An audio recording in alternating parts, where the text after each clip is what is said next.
guys, the new buzzword in the media, I don't know if it's a buzzword necessarily. Well, maybe someone has made it a buzzword. It's hydroxychloroquine. Have you heard about that drug? The debate of using this drug to treat COVID-19 patients rages on. However, Chief Medical Officer Dr. Jacqueline Bissesa McKenzie says that Jamaica will not use this drug to treat COVID-19 patients. Joining us to have this discussion, consultant rheumatologist Dr. Stacey Davis and family physician at Health Plus Associates, Dr. Orville Nemard. Good morning to you both. Thank you for joining us this morning. Good morning. Morning. Hi, Hi, Dr. Nemard. Dr. Davis, let me start with you. As a rheumatologist, you would be very familiar with this drug. No? Tell us what it typically is used to treat. In 1955 to treat not only malaria, but also a number of rheumatic autoimmune conditions. And we use it because it has immune modulatory, which just means it helps to balance out an overactive immune system, as well as has anti-inflammatory properties. Okay. So have you heard about it, or you would clearly have heard the discussion about this drug in relation to COVID? Why would the two have been thought to be any kind of fit at all, if at all? The reason is that when patients get certain types of infections, such as COVID, very often the patients who get severe disease have it because their immune system goes into overdrive. And they spit out all these immune inflammatory chemicals, a situation that we sometimes refer to as cytokine storm, in which inflammatory chemicals such as called cytokines are just produced excessively, and therefore it is believed that if you use a drug that can immune modulate or quiet down that overactivity, then you can help the patient to recover. So it's that thought process that is going into the thought that something like hydroxychloroquine could be beneficial. I'm guessing, Doc, that because it's prescribed for specific reasons, that it can't be for everyone. There must be some kind of contraindication if you're using other medications. So it really shouldn't be something that people are just rushing to get. Am I correct in thinking so? And that is very true. I mean, for any drug that we put out there, it is tested in a certain population and it is deemed to be effective in that clinical setting. And it is also looked at in terms of being safe in that clinical scenario and in that patient population. And therefore, these are drugs that you should select out based off of screening patients for certain instances. For example, these drugs sometimes can affect your cell counts. They can affect kidney, liver function. So it's not something that you would just use arbitrarily. In addition, when it comes to COVID, because this is a new condition that we're trying to understand and it's a very steep learning curve, though there have been some studies done, the numbers of patients looked at have been very small. The patients haven't been what we call in medicine randomized well. So in other words, the purest way of looking at how a drug works in a population has not really been achieved because of the urgency of the situation we're facing. And so it is really difficult to say for sure that this is an appropriate agent to use widespread across COVID patients. Right. So Dr. Nemard, you are a family physician. Do you have folks who are coming to you and asking you about this drug and whether they can or cannot use this drug, and what is your advice to them? Yes, I do have people asking about it, and my advice is pretty much the same, that we really just don't have enough data to support the use of it in this condition. If I may give just a quick anecdote, many years ago we used to treat diabetics by looking at the amount of sugar that showed up in the urine. And a number of patients started coming back with no sugar showing in the urine. When they were questioned, they were drinking a certain bush tea. Based on that observation, you could run out and say, okay, this bush tea was curing their diabetes. When the checks were done, all that was happening is that this tea was masking the sugar in their urine. So their blood glucose was still high. They were still diabetic. But the measure which was being used to look at it was being altered by the bush tea. And this is the point which we're trying to make with respect to hydroxychloroquine. There isn't enough data at present to look at it and say, this is something that's worth using. In fact, all the data so far says that it really does not seem to have any efficacy in this role, never mind the theoretical consideration of it modulating the immune response, as Dr. Davis was mentioning, dampening down that so-called cytokine storm. The data in practice just does not so far support it. Does data give any idea about the possible side effects of the drug, Dr. Nemard? Yes, certainly.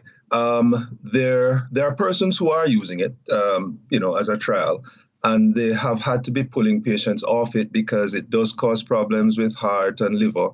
And the COVID itself does do that in terms of causing problems with the heart and the liver. So it can kill you if you have certain dispositions or comorbidities, or does this have the potential to be fatal if you take this drug incorrectly, or you take it and you have certain underlying conditions? The short answer to that is yes. That's a scary answer. Yeah. Because what we've, and I'm just going to say it because the article here has it, the President of the United States has been speaking about this drug. At a daily briefing on the 5th of April, he asked, what do you have to lose by taking it? I saw a press conference yesterday where he spoke about it again. He spoke about it in concert with another drug called, is it zinc, docs? Am I right? Is azithromycin. Okay, which is what now? Tell us about that one, Doc. It's an antibiotic. Now, again, it sort of begs the question as to why an antibiotic would have a role to play here. COVID-19 is a virus, and we know that antibiotics work against bacteria. They don't work against viruses. Wow.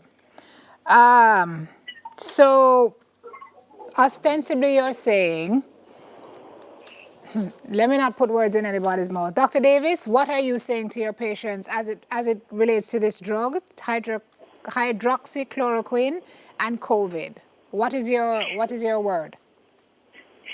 My word would be not to go and get it, certainly not to get it preventively, because this is also a challenge we're having, that some people who don't have COVID have been accessing the drug as a preventative measure, which it has not been looked at all. Even for a treatment, we just don't have enough data. And certainly what you're doing is depriving patients who desperately need the drug, such as our lupus patients, in which hydroxychloroquine has been shown to help with survival and remission of the disease, or rheumatoid arthritis patients, and many other conditions in the rheumatology spectrum. These patients now are going to be left without a necessary drug and therefore have bad outcomes in a different way. So not only to think about the potential harm you could be doing to yourself by taking an unproven treatment, but also being your brother's keeper by not depriving someone of something that they need.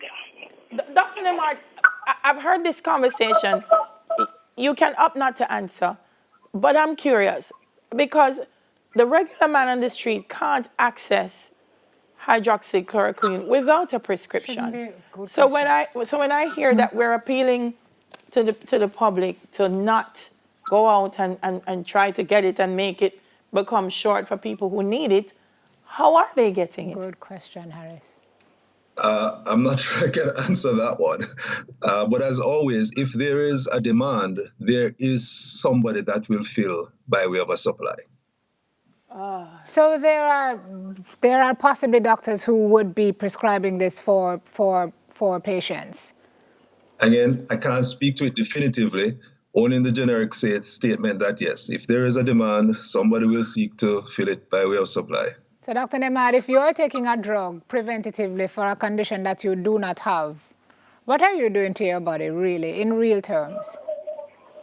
In real terms, what you're doing is simply exposing yourself to the side effects. What you have to remember is that a drug, when it's given, is really a balance between benefits versus disadvantages. Now, if it is that the condition, you don't have the condition that warrants for the benefits, then all you're really doing is exposing yourself to the disadvantage. Okay. And let me ask one more question. You mentioned the notion of this bush tea with regard to diabetes and what it was doing. Jamaicans, we are a nation of tea, and we are a nation of bush. And we are a nation of bush tea. Busy cures all. Do you have any advice for Jamaicans who may think this is something that I can drink a little leaf of life, drink a little busy, drink a little... I mean, I read a story the other day of a Jamaican who said he came back from COVID, a Jamaican frontline worker in the States, with a little turmeric, a little ginger, a little garlic, and some Tylenol.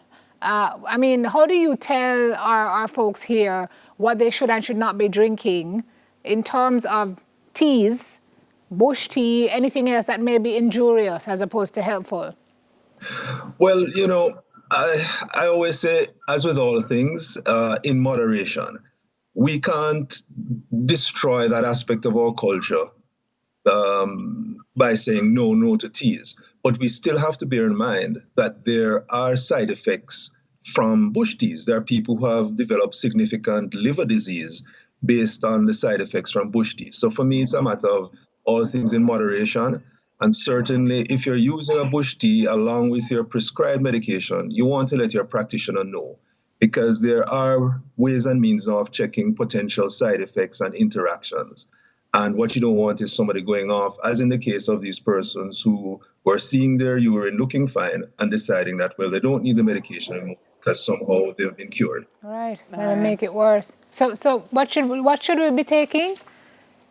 What should we be taking for folks who have COVID? Is it Panadol? Is it Tylenol? What should be taken? Dr. Davis, let me give you the last word.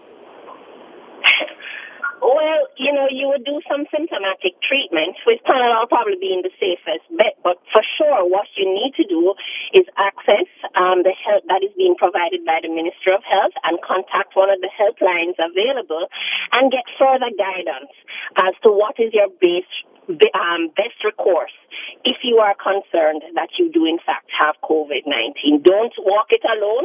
Get help and get good sound advice. Okay. All right. Oh.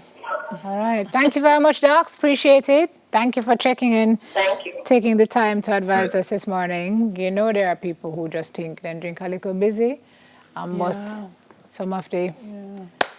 And everything will be well. Be guided, folks. Brilliant question about the prescriptions. How do you access a drug if you do not have a prescription? Newsroom, that's a story for further examination, perhaps. Thank you very much, Dr. Orville Nemad, family physician at Health Plus Associates, and consultant rheumatologist, Dr. Stacey Davis. Where we're going after the break? Girl Talk, your favorite time on a Tuesday. We're going to look at how to cope with loneliness. Where loneliness I go? Wash your hands. We'll soon come back.